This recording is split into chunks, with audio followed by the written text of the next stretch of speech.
नमस्कार दोस्तों, एक बार आपका फिर से स्वागत है आपके अपने यूट्यूब चैनल फोर्स आदम में। जैसा कि आपको थंबनेल पर दिख रहा होगा, वीडियो को समझ गए होंगे देखते ही कि किस टाइप की वीडियो है ये। तो आइए बिना टाइम वेस्ट किए हम चलते हैं अपने सेशन की तरफ। तो सबसे पहले देखो, हमारा दिख रहा है इसमें नंबर्स। ठीक है, नंबर्स दो प्रकार के होते हैं। नंबर्स को इंग्लिश में नंबर्स बोलते हैं, हिंदी में संख्या होती है। ठीक है दोस्तों, नंबर्स दो प्रकार के होते हैं, इमेजरी नंबर्स, दूसरा रियल नंबर्स। ठीक है, इमेजरी नंबर यानी काल्पनिक संख्याएं और रियल नंबर यानी वास्तविक संख्याएं। ठीक है, काल्पनिक संख्या के बारे में हम सीखेंगे जैसे हाई स्कूल के बाद हम 11th एंड 12th में आएंगे जब। ठीक है, 11th में जैसे ही हम प्रवेश करेंगे तो काल्पनिक संख्या के बारे में सीखेंगे।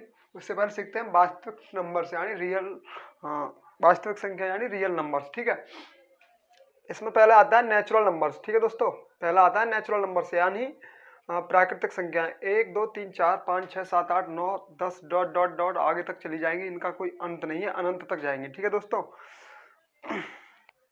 इसके बारे में बात करते हैं। इसमें एक महत्वपूर्ण फैक्ट यह है कि इसमें सबसे छोटा नेचुरल नंबर तो हम पता है कि 1 है, लेकिन सबसे बड़ा हमें पता ही नहीं है। पता क्या, इसमें तो कोई संख्या किसी से बड़ी ही नहीं होती। ठीक है, इसमें नेचुरल नंबर में कोई भी नंबर किसी संख्या से बड़ा नहीं है, मतलब सबसे बड़ा इसमें ज्ञात नहीं कर सकते। जैसे अब पूछा जाए कि सबसे बड़ा क्या है, तो बड़ा सबसे बड़ा पता ही नहीं है कौन सा है। ठीक है, आप गिनती करने बैठ जाओ तो पीढ़ियां खत्म हो जाएंगी, लेकिन ये नंबर्स खत्म नहीं होंगे कभी भी। तो इसमें सबसे छोटा तो पता है, लेकिन बड़ा किसी से कोई नंबर नहीं है इसमें। ठीक है, बात आती है दूसरी वोल नंबर्स यानी पूर्ण संख्या के बारे में। इंग्लिश में बोलते हैं वोल नंबर्स, हिंदी में होता है पूर्ण संख्या। पूर्ण संख्या क्या होती है, ध्यान से सुनाएंगे सभी। नेचुरल नंबर्स में जीरो और जोड़ने से सभी पूर्ण संख्या बन जाती हैं। ठीक है, नेचुरल नंबर में जीरो नहीं था और वोल नंबर्स में जीरो को और सम्मिलित कर लिया गया। उसके बाद सभी जितने नेचुरल नंबर थे वो सभी जीरो में ऐड होकर के सभी पूर्ण नंबर कहलाए। उसके बाद आता है इंटीजर नंबर्स यानी पूर्णांक संख्याएं। हिंदी में जैसे बोलते हैं हम पूर्णांक संख्याएं, इंग्लिश में इंटीजर नंबर्स।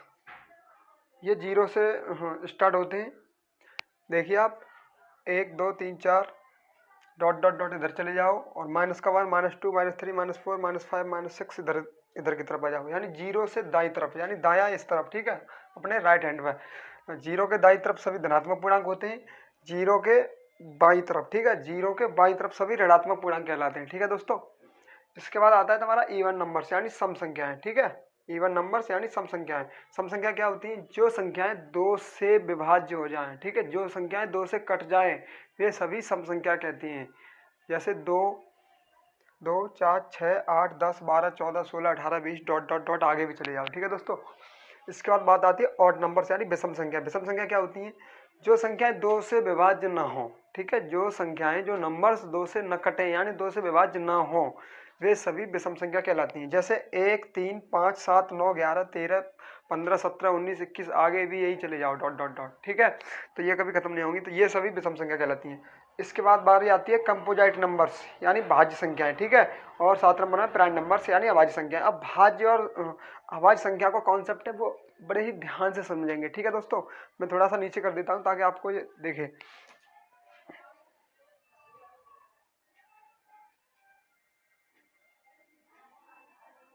ये देखिए, ठीक है दोस्तों, विषम संख्याएं तो 2 से ना कटे, सम संख्या ये 2 से कट जाए। ठीक है, भाज्य संख्याएं और अभाज्य संख्याओं को जो कॉन्सेप्ट है हम ध्यान से सुनेंगे, इसको समझेंगे। देखो, भाज्य का नियम क्या कहता है, भाज्य का नियम कहता है कम से कम 3 संख्याओं से कटे। ऐसी संख्या जो कम से कम जिसे काटने वाले 3 नंबर्स हों, 3 संख्याएं हों, वो तो भाज्य होगी। और अभाज्य कहता है कि मुझे केवल 2 काटने वाले चाहिए, यानी एक तो स्वयं से कटे और जिसे काटने वाला केवल एक हो। ठीक है, स्वयं से भी कटे और केवल एक से कटे, वो अभाज्य में जाएगी। अब सबसे छोटा नंबर क्या था, हमारे पास 1 था। अब 1 को आप देखेंगे, एक को कौन कौन काट सकता है, 1 को केवल एक ही काट सकता है, दूसरा उसे काटने वाला कोई है नहीं, तो 1 किस में जाएगा। आप इसको ऐसे बोल सकते हो कि 1 ना ही अभाज्य है और ना ही भाज्य है। ठीक है, आप ऐसे पता कर सकते हो कि 1 ना ही भाज्य है और 1 ना ही अभाज्य है, यानी भाज्य का नियम क्या है, कम से कम 3 काटने वाले चाहिए, और अभाज्य का क्या है, कम से कम 2 काटने वाले चाहिए। 1 ना ही भाज्य और ना ही अभाज्य है।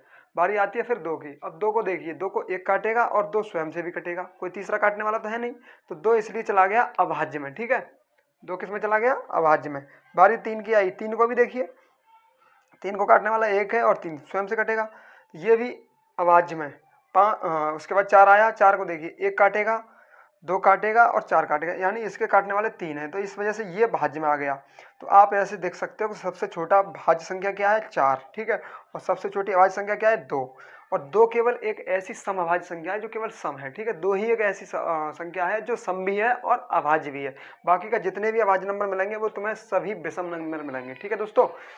तो आप ये भी समझ गए होंगे। एक इसके बाद आता है तुम्हारा 8 नंबर में।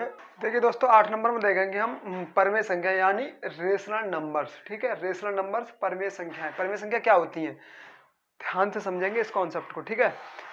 परमेय संख्या देखो, जिन संख्याओं को हम p बट्टे q के रूप में लिख सकते हैं, ठीक है, जिन संख्याओं को हम p बट्टे q के रूप में लिख सकते हैं वे सभी परमेय संख्या कहलाती हैं, ठीक है।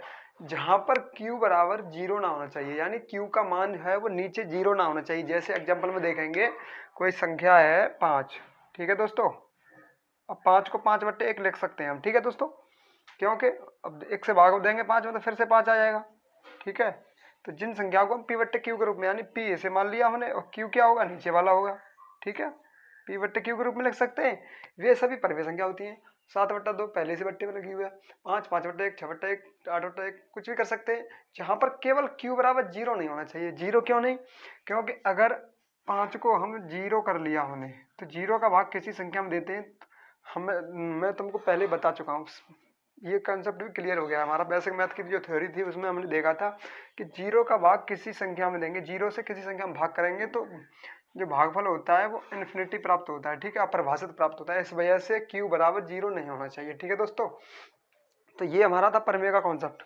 बात आती है अपरमेय संख्या की, इरेशनल नंबर, यानी आप इसे ऐसे समझ सकते हो, जो जिन संख्याओं को p बट्टे q के रूप में लिख लिया वो तो परमेय होगी, जिनको नहीं लिखा जा सकता वे सभी अपरमेय होंगी, ठीक है। यानी जिन संख्याओं को p बट्टे q के रूप में नहीं लिख सकते हैं वे सभी अपरमेय संख्या होंगी। एग्जांपल में देखेंगे, रूट के अंदर जितनी भी अभाज्य संख्याएं हैं, ठीक है, रूट के अंदर जितनी भी अभाज्य संख्याएं सभी अपरमेय संख्या हैं, यानी जिनका एग्जैक्ट मान न निकले। जैसे √2 है, √3 है, √5 है, √7 है, √11 है, √13 है, ठीक है, जितनी भी संख्या है अपरमेय, रूट के अंदर जितनी भी अभाज्य संख्याएं वे सभी अपरमेय हैं। तो दोस्तों ये तो था हमारा नंबर्स के बारे में। आगे इससे पहले मैं बेसिक मैथ की जो थ्योरी थी 2 वीडियो डाल चुका हूँ, मैं तीसरी और डालने वाला हूँ, तीसरी चौथी, जो आप ध्यान से देखेंगे। अगर वीडियो पसंद आई हो तो चैनल को सब्सक्राइब करें, वीडियो को लाइक करें और आगे इसको शेयर करें।